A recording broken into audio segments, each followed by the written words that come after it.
नमस्कार दोस्तों, MP study point के यूट्यूब चैनल में आपका स्वागत है।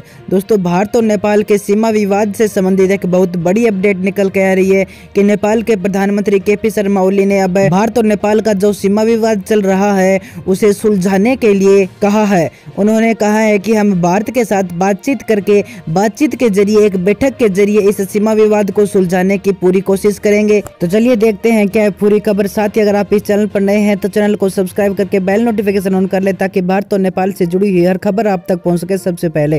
तो चलिए शुरू करते हैं आज का वीडियो। तो दोस्तों, वर्ष 2014 में भारत के प्रधानमंत्री नरेंद्र मोदी ने नेपाल यात्रा के दौरान दोनों पक्षों के विदेश मंत्रियों के स्तर पर इस विवाद को सुलझाने की कोशिश की थी, लेकिन वो बैठक पूरी तरह हो नहीं पाई। वहां पर जो प्रतिनिधिमंडल भेजा गया था विवाद सुलझाने के लिए वो उनको मिला नहीं था और इसके बाद नवंबर 2019 में नई दिल्ली ने कालापानी को अपने क्षेत्र में शामिल करते हुए एक नया राजनीतिक नक्शा जारी कर दिया था, एक मानचित्र जारी कर दिया था। नेपाल ने भारत के इस कदम पर आपत्ति भी जताई थी और उसके बाद नेपाल ने भी विवादित क्षेत्र को अपने नेपाल के अंदर शामिल करते हुए एक नया राजनीतिक मानचित्र उन्होंने जारी कर दिया था, जिसे भारत ने भी स्वीकार नहीं किया था। और इसी के चलते दिन प्रतिदिन भारत और नेपाल का रिश्ता कमजोर होता गया और ये विवाद है ये बढ़ता गया, तेजी पकड़ता गया। कभी नेपाल ने इस विवाद को सुलझाने के लिए अपनी दिलचस्पी नहीं दिखाई तो कभी भारत ने मना कर दिया, क्योंकि पिछले महीने नेपाल के विदेश मंत्री प्रदीप कुमार ग्यावली भारत आए थे। उन्होंने तब कहा था कि हमें ये जो विवाद है उसे सुलझाएंगे, लेकिन उस समय भारत ने मना कर दिया। भारत ने स्पष्ट कह दिया कि इस समय सीमा विवाद पर कोई बातचीत नहीं होगी। इसी के चलते कोई अंतिम फैसला निकल कर नहीं आया कि कालापानी लिपुलेख और लिपियाधुरा किसका है। लेकिन अब सोमवार को सेमिनार को संबोधित करते हुए प्रधानमंत्री केपी ओली ने कहा कि हम अपने पास जो भी सबूत है वो भारत के सामने रखेंगे और कालापानी लिपुलेख और जो लिपियाधुरा है उस मुद्दे पर भारत के साथ खुली बातचीत करेंगे, लेकिन वो बातचीत पूरी मैत्रीपूर्ण होगी, यानी हम उसके साथ ही रिश्ता बनाए रखने की भी कोशिश करेंगे।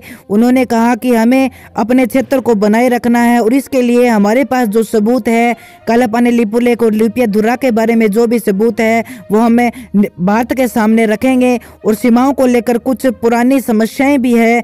लिपुलेख, कालापानी और लिपियाधुरा का मुद्दा पिछले 58 सालों से लटका हुआ है। जी हां दोस्तों, नेपाल के प्रधानमंत्री केपी शर्मा ओली ने यह भी कहा कि ये जो मुद्दा है ये पिछले 58 सालों से लटका हुआ है, इसका कोई ठोस निर्णय निकल के नहीं आया। इसका सबसे बड़ा कारण ये है कि पहले जो नेपाल में लोग शासन करते थे उनमें घुसपैठ के खिलाफ बोलने की हिम्मत नहीं थी।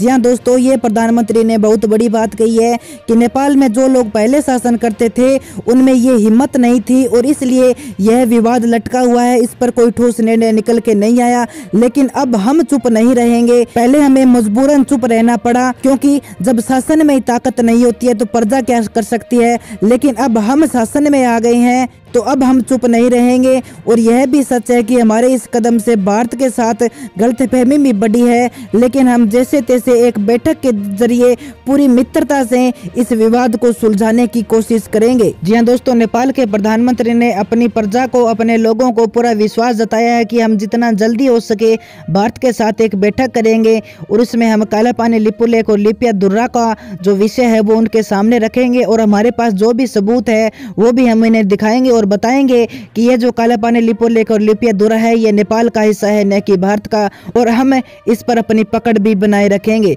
तो दोस्तों, आज की वीडियो में इतना ही। अगर ये वीडियो आपको पसंद आए तो अपने दोस्तों के पास शेयर जरूर कीजिएगा और चैनल पर नए हैं तो चैनल को सब्सक्राइब करके बेल नोटिफिकेशन ऑन कर लें ताकि भारत और नेपाल से जुड़ी हुई हर खबर पर आपकी पकड़ बनी रहे।